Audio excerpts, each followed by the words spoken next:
Hello and welcome to my presentation. I am Edward LeBrock and today I will be proposing my final design outcome for this class.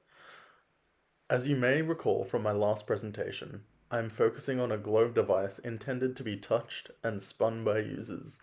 This involves the users approaching the object and manipulating it through touch, exploring the general intricacies of the world in which they live. My design has been refined since I presented last. Here's the previous iteration.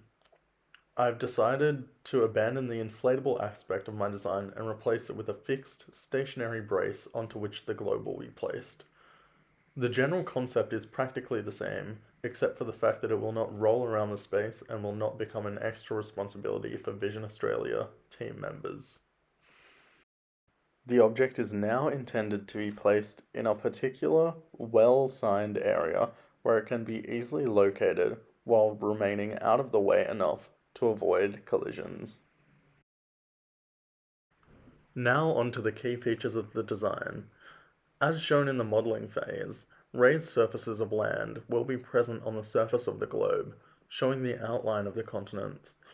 This render is focused on the Mediterranean area, highlighting the interesting landform and coastal nature of that area.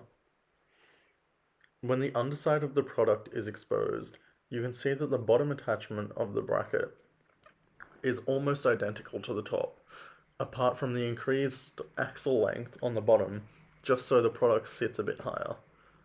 The almost vertically symmetrical design allows the user to have the south pole facing up if desired.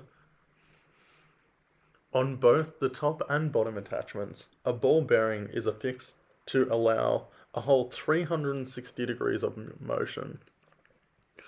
This allows for easy maneuverability of the product and an extremely smooth spinning experience.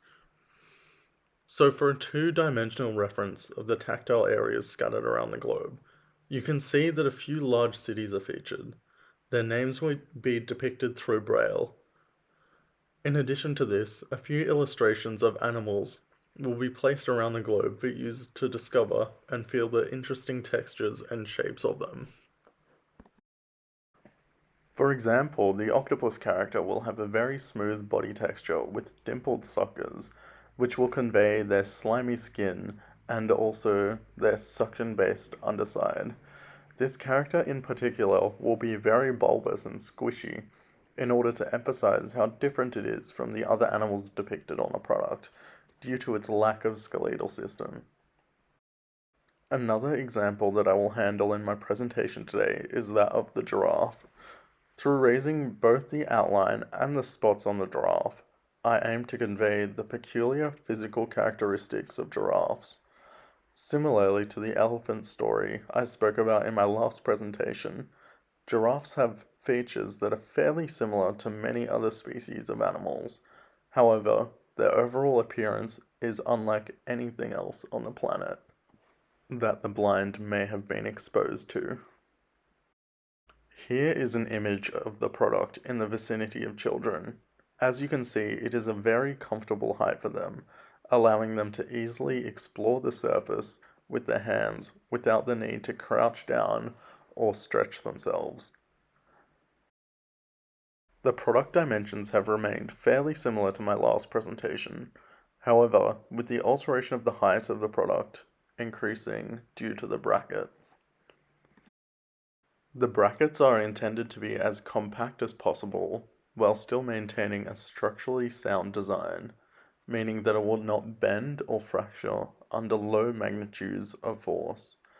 It also has a relatively low center of mass, at approximately 60 centimeters high, which is below the waist height on most people, therefore meaning that it will rarely be knocked over on accident. And here are a few final renderings of the product in potential spaces within the Vision Australia Kooyong space.